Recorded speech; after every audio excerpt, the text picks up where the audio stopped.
what's up, beautiful jellyfish? It's Tracy. Thank you so much for taking a little bit of time today to hang out with me. I really appreciate it. And in today's video, we're doing budget cards for EDH. We love this. We talk about all colors. I'm a budget babe. Now here's the deal, is just because I like my expensive cards, well, I don't like spending money on them, but I like my cards, doesn't mean that I don't love a good deal, you know what I'm saying? Like, we can have the, the ancient tomb right next to the foil that was $1. We love them the same, you know what I'm saying? So this is part 17. I love y'all, but I'm not listing all part 16s in the description. That's just insane.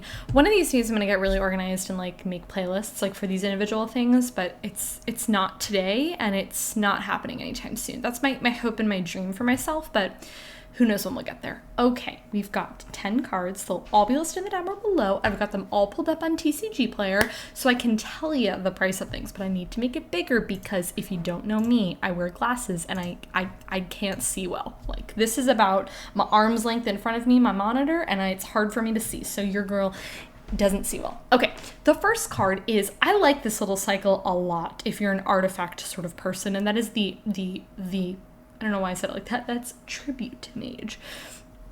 This one is ETBs. You search for an artifact with CMC 2. So these are very like specific. You're not doing 2 or less, whatever. It's just 2. Reveal it and put it into your hand. And then you're left with the 2/2. Don't underestimate being left over with a body like this. It's a really solid blocker. It's already done its thing. If you're playing a solid amount of artifacts, I'd really recommend this sort of cycle. I've talked about a lot of the other cards in the other parts. It's very affordable. Also, if you're feeling a little fancy, they do have the retro frame foils, which it's about $3 for the foils. So if you're interested, but the regular card's obviously under $1, which is why we're talking about it. It's basically on the cusp of $1 for the card. It's good. I enjoy this card. Okay. The next one is Soul Snare. Now this card has actually been printed quite a lot of times, which is really cool. And it does also exist in the retro frames, so you can get that too. And I think the retro frames are really nice. I do enjoy them. It's very, very, very, very cheap. Now this card, to me, this card's really interesting. I think if you're into, like, if you have a deck that's like recursion based, enchantment based, or just recursion based in general, I think this is a really solid option for you, because what's really cool about this card is it's 2 mana to sack it to exile target attacking creature or planeswalker you control. So what's really cool about this is this in a build like Tamishi. I know when I had my original build in Tamishi, I'm pretty sure I looked at this card or I bought this. I can't remember because I only had Tamishi for a little bit of time. But what's really cool with Tamishi is you could bring this card back. So anyway, you could have a little bit of like recursion is super cool. It's also very, I feel like, cheap for what you're able to do. And I also feel like exiling stuff is so incredibly important. You also put up a little bit of self-defense for yourself in here because you play this card and then someone's like, well, I'm not interested in attacking you because you're gonna, do this, and then I'm, unfortunately, my thing is gonna get exiled. So I like this. It's a really, really good, cheap option for you. Okay, so, something that I kind of forget a lot of times to talk about on my channel are planeswalkers, because I'm not really a planeswalker person. I feel like a lot of times, especially these days, they're just really boring. A lot of them are really repetitive, and I am going to be talking about 2 in this video, and I do really enjoy both of these. The first one, I can't remember. No, I think I actually requested this, and this was on my list, and I do have this card. I don't remember where it is though. Like, I don't remember. It's not in one of my decks. I think Paul might have actually taken this and put it aside for Send Triplets, which he did take Send Triplets apart. That would be a really fun deck tech to do, I feel like. I probably won't do a budget deck tech for that because I think it would be a little bit too challenging for me, but because I just want to run all the fun removal and stuff like that, because it's like what you do at Send Triplets. It's super fun. But anyways, Ashiok is really, really cool because I love these like static effect planeswalkers. I just think they're cool. Like, I think that's such a cool thing that they do, where a lot of times with the planeswalkers, you uptick, you downtick, you ult, whatever it is. These, you don't have to downtick if you don't want to. So spells or abilities your opponents control, you can't cause their controller to search their library. Now, I don't know about y'all's play group, but my play group, we search our libraries all the time. We're doing our fetch lands, we're, tutoring for creatures, whatever it is that we're doing. Ashiok says no, and you've got this. And the fact that, too, it's 3 mana and it starts out as 5 loyalty, which I think is really, really cool. It does have the -1 where it says target player, so you can choose anybody, including yourself, puts the top 4 cards of their graveyard. Then you exile each opponent's graveyard. Now, here's the thing, is I feel like graveyard protection, like exiling other people's graveyard stuff is so incredibly important, because even if you're not playing against a super heavy recursion deck, like I have quite a bit of decks that aren't graveyard recursion heavy, but I do have a couple of things.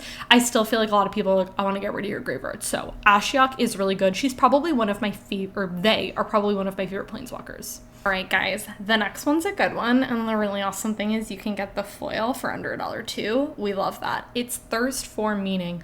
This is Thirst for Knowledge, but for enchantments, basically. So it says it's 3 mana and you draw 3 cards. Then you discard 2 unless you discard an enchantment. This is for my people who are playing enchantments. I would say specifically you're playing, maybe like you're doing Tamishi or something like that, where you're doing artifacts and enchantments, things like that. I like this card. It's simple. It's to the point. It's a good sort of like cheap. It's only 3 mana. And then, yeah, you'll have to discard, but if you have a little bit of recursion, or even if you don't, only discarding 1's a pretty small price to pay for this. And it's at instant speed. Oh, we love that. And this art is also really stunning. So what's not to love, you know? Okay. I did mention another planeswalker, and that moment is now, and that moment is here. And I feel like I might honestly convince myself to get this card, because I don't have this in Grand Arbiter, and I feel like it would be a really great option for us to do, is to get this card, which is Dovin, Hand of Control. So it is 3 mana for 5 loyalty, which we love. It's similar to Ashiok. I believe these were in the same cycle. Artifacts, instants, and sorceries your opponent's cast cost 1 more. Now here's the thing. I really enjoy these sort of death and taxes-y type card. And here's the deal. A lot of people feel like, oh, well, is this card good later in the game when your opponents have more mana? I'm still going to argue yes, because you're going to make your opponent's turn more annoying. So let's just say, to be easy, your opponent has 10 ways of generating mana. I'm not going to say lands, because they might have like artifacts and things like that that are going to get them mana out. So you have 10 things. They want to cast 2 things on their turn for 5 and 5. What you've just done with this card is you've made it so, well, everything costs an additional. So now they're only able to do, let's just say they had 2 cards in their hand and it's 5 and 5. Well, now they're only able to do one of those things because you've just messed up their mana. So a lot of times I feel like people think, well, oh, these get worse as the game goes on. They're definitely better the earlier on, but they can still definitely hit really hard. So I wouldn't be like shying away from that if you're worried about that. Another great example on the more expensive side is a card like Ristic Study. A lot of people think, well, that's not good in the game. It's definitely still good at later stages of the game. And then until your next turn, prevent all damage that would be dealt to and dealt by target permanent. I don't think the -1 is incredible on this card, because it's only one specific thing that you're able to target, which I feel like is very balanced, and I feel like is very fair. I think a lot of times some of the earlier planeswalkers in particular can be really powerful, and like a lot of those effects, well, I say that and then like a card like Oko exists, but anyways, but I still feel like this is still really solid. I think even for that, you know, top ability. And then if you just want to leave Dovin as it is and you don't even want to uptick, you don't even want to downtick, go for it. I think that's still a really solid option. The other really exciting thing too is that the stained glass version of this card exists, which gives me very much like, who's that superhero that Benedict Cumberbatch plays? Doctor Strange. It gives me like Doctor Strange vibes. Anyways, you can get this for like under $2 or so, and it's really pretty. So anyways, is there meant to be Doctor Strange? Can someone confirm? Please. Thanks. Okay. The next card I'm really excited to chat with you guys about, because I really think this card is super cool. It's thematically really fun, and it's just like a good EDH card, and I don't feel like I see a lot of people play it, and I feel like this should exist, and that is Dead Man's Chest. So this card is 2 mana. Enchant creature an opponent controls. You cannot target your stuff. I just want to say that, because the other day we were playing with this card, and I believe it was Paul wanted to target his thing. You can't do that. It's got to be something your opponents control. When enchanted creature dies, this is just gonna happen. Let's just say it right now. Things die because of combat, because of removal. It's gonna die, a board wipe. Exile cards equal to its power from the top of its owner's library. Love that. You may cast non-land cards from among them as long as they remain in exile, and you may spend mana as though it were mana of any type to cast the spells. I love so many things about this. Your opponent's got a super big thing. Let's just say it's got 8 power. You've exiled 8, that was really loud. You've exiled 8 of their things from the top of their library, 8 cards. You can cast non-land cards from among them without, you have to pay their mana costs. And you can spend mana as over any color. I feel like a lot of these cards are like very specific where they like, you have to have the mana, but let's just say you're playing this in like mono black or a 2-color deck and you don't have that. You don't have to worry about that. And even if you don't want to cast those cards, the fact that they remain exiled is so incredibly good. I really like this card. I just think it's fun. It's kind of a fun little mystery, you know, the thing's gonna die and you're like, oh, you know, what am I gonna get off of this card? And then you get to cast your opponent's things. Love that. This card is so fun. I'm gonna set this aside because I feel like I want to do that. What's that deck that I mentioned? Centriplets, and I feel like this is a really good option to run in Centriplets. I can also run the Ashiok in there. Wow, look, we've already got 2 cards. Okay, this next card is so fun. It's so fun, and I feel like more people should play this card because it's honestly just hilarious, and it's such a chaos card. In blue, it's so fun, and that is Perplexing Chimera. I feel like the reason why people don't know about this card or don't want to play this card is because it only exists in Born of the Gods, so it's just like this one-off thing. But I feel like they played this, they like made this card, and they were like, yeah, we're never printing that again. That's my thought process. But here's the deal is, it's not expensive, it's very cheap, it's under $1, and the foil's also like $6, which isn't super bad, I feel like, for it being printed only one time. And this is a solid card. Whenever an opponent casts a spell, you may. I love this. It's a may. It's not a thing. You don't have to do it, but you can exchange control of the Perplexing Chimera with that spell. So your opponent is gonna be like struggling with their turn. Maybe they were gonna play something really cool. Well, now they're not going to, because then you get their cool thing and then they're left with the 3/3, which is a little unfortunate. And then it just makes the game super chaosy and fun. And I'm not normally a big chaosy fan in Commander, but I just think this card is hilarious. It's so funny. I'm gonna also put this aside so I can talk about it. I wanna run this in that Centriplets build that we talked about earlier. Okay, maybe I will make that budget, I don't know. Okay, this card is interesting because it's only been printed 2 times. And so if you've been opening up packs recently, you might have seen this because it also exists in the list, but it's only ever been in Urza's Legacy and that, which is Planar Collapse. Planar Collapse is a really interesting card. It is 2 mana and it's an enchantment, and during your upkeep, if there are 4 or more creatures in play. Okay, listen, hear me out. There are like literally always going to be creatures in play. Like, come on, we're playing Commander. Like, that obviously is going to be a thing. And it's not even just things you control. So it's just creatures in general. Sack it and destroy all creatures. They cannot be regenerated. This is cool. It's a board wipe. There's going to be creatures in play.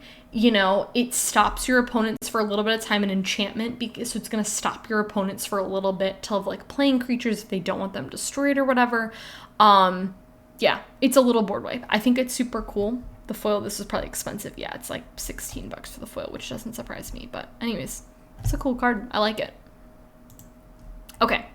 This card is awesome. I saw my friend Trav playing with this card the other day, and I was like, this card is very similar to, oh gosh, what is the name of that card? I'm picturing the art right now, but I can't remember it. But anyways, this card is called Resculpt. And listen, here's the deal. This card is so cool. It's so cool. It is 2 mana instant, exile a target artifact or creature. Here's the thing, is even if your play group doesn't play a lot of artifacts, whatever, there's gonna be creatures that you're gonna need to remove, and it exiles them at instant speed for 2 mana. And guess what? They create a 4/4 elemental. Do you care? No, because whatever it is that you're removing is better than that 4/4. You don't care about giving them a 4/4. You do not care at all. This card is so cool. You can get the foil for under $1. I feel like this is honestly like one of the best, like, wait, this is a common?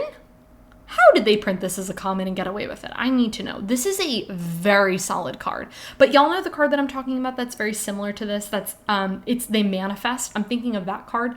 That card is also really good and reminds me a lot of this. And I remember as soon as like Trav played it, I was like, what? And he's like, I know, and it's a common. This is ridiculous. It is so good. Pick this up, okay. Okay, the next card has been printed a ton of times, which is great, which means it's super cheap.